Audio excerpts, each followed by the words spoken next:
Welcome to SciTech Info, dear UPSC, TNPSC, NEET and JEE aspirants and school and college students.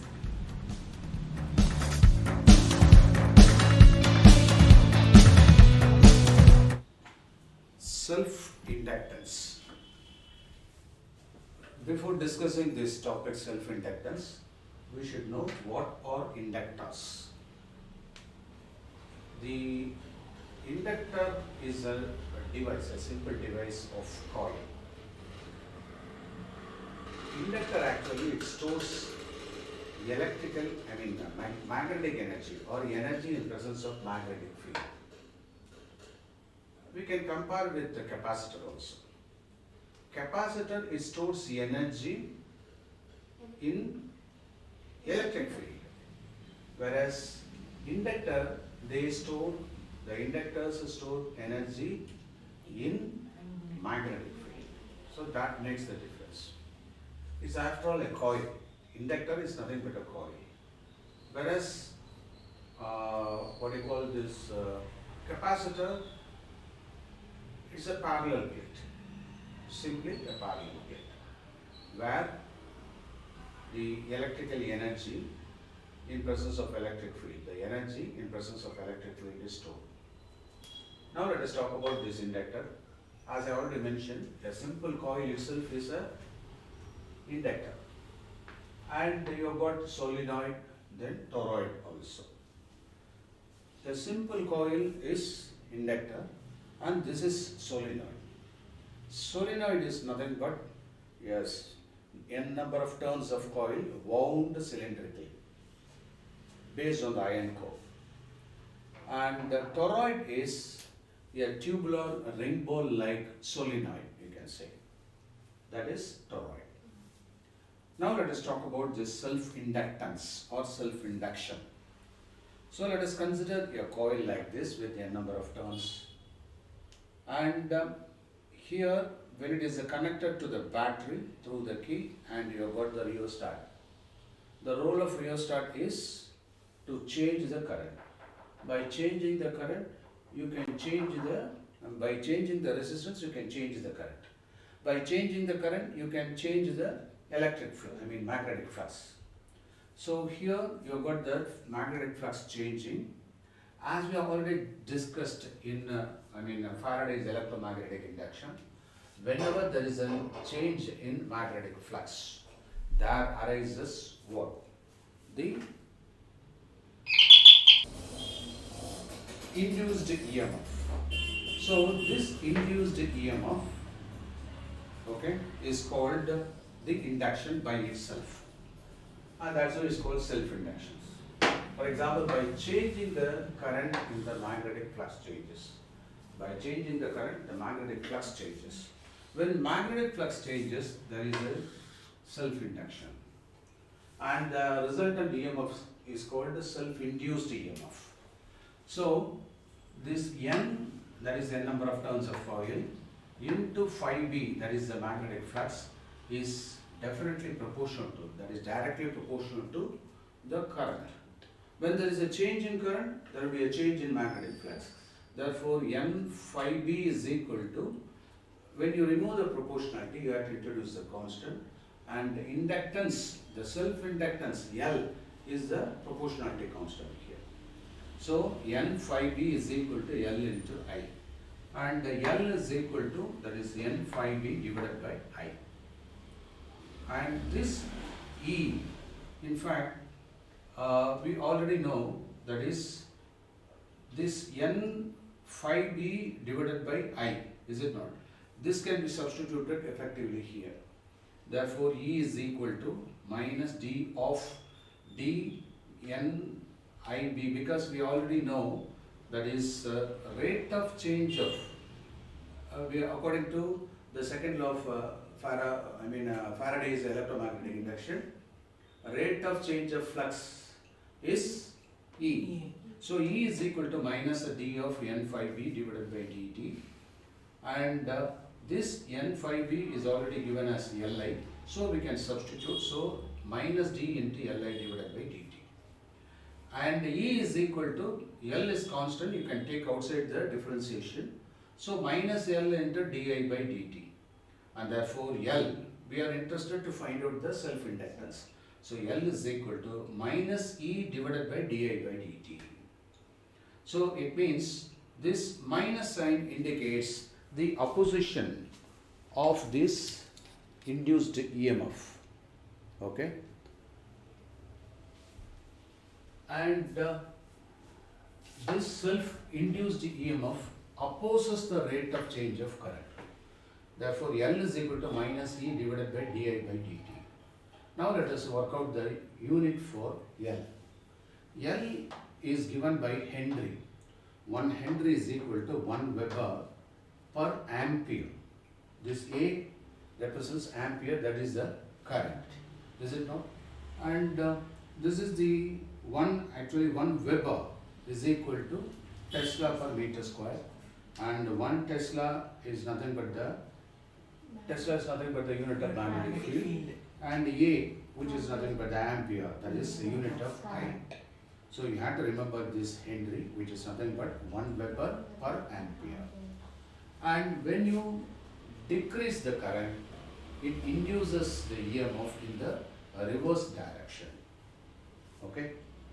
Now let us proceed with the self-inductance of long solenoid. Here, this is the solenoid of length L. So L is the length of solenoid. I is equal to current. A, that is the area of cross section or the area enveloped by the coil here. Then N, small n is the number of turns of coil per unit length. Unit length per meter. How many turns are there? It is not the entire length. Okay, so the per unit length only. And that is why it's called, that is turn density. So this small n can also be called turn density. And this capital N represents the entire number of turns, total number of turns in the coil. Whereas this small n represents what? Turns in the Per unit length. The overall length is probably 24 centimeter. We have got 1 centimeter. So 1 centimeter length, how many turns? Say about 20 turns per centimeter, means that is small n. The overall length is 10 centimeter. So 10 into this 20. Are you able to follow? That gives the total number of turns. That is capital N is equal to small n into L. Are you able to follow? Got it? Right. So let us continue. Hello everyone, I am Shravan. So the concept we are seeing today is self-inductance of a long solenoid. So here is the diagram of a solenoid. Here the length of the solenoid is represented by L and the current is given by I. The area of cross section is given by A and the number of turns of coil per unit length is given by small n. This small n can also be called as turn density because it is giving the number of turns of the coil per unit length. So let's go to the derivation.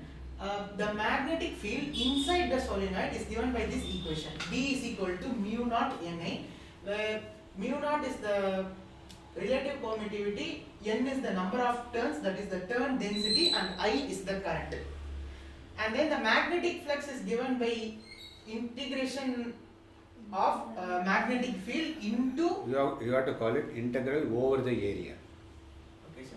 So the magnetic flux is given by the integral over the area of magnetic field vector into the area element. Actually, that is the scalar product, dot product.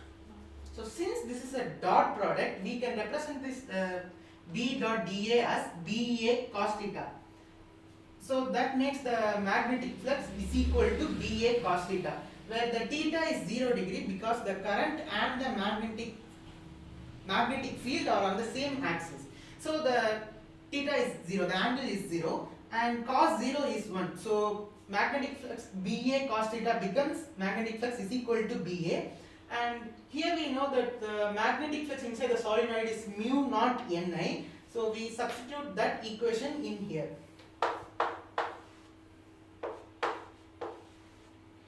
we are substituting equation 1 in equation 2 for the value of B. So that equation becomes magnetic flux is equal to mu naught NIA. And then we know that the total number of turns in the solenoid is given by the number of turns per unit length of the solenoid into the length of the solenoid.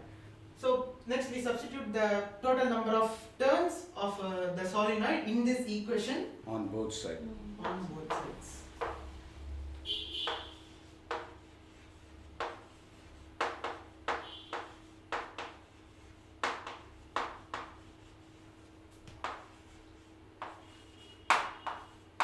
So after the substitution, this third equation becomes N into magnetic flux, that is the total number of turns in the solenoid into magnetic flux equals total number of turns into mu naught NIA. And next we substitute this equation, that is the total number of lengths of solenoid is equal to number of turns per unit length into the length of the solenoid. We substitute equation 4 in equation 5. After substitution, we get the equation like total number of turns into magnetic flux is equal to number of turns per unit length into the length of the solenoid and mu naught NIA. Here there are two n, so we can make that n into n as n square L mu naught IA. And next we rearrange the equation so that the I is separated, like mu naught n square AL into I, in which mu naught n square AL are inside a bracket.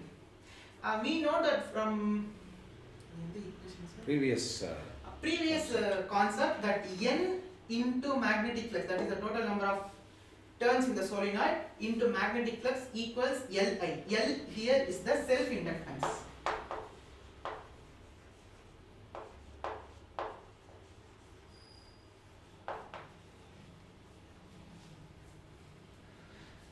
And that is this equation number 6 becomes like this, where we substitute the value of n into magnetic flux as Li.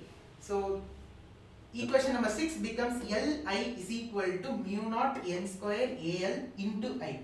The I and I get cancelled out, so this equation becomes L is equal to mu naught n square Al. So coming on this side, we know that the mu naught value, that is permittivity through free space.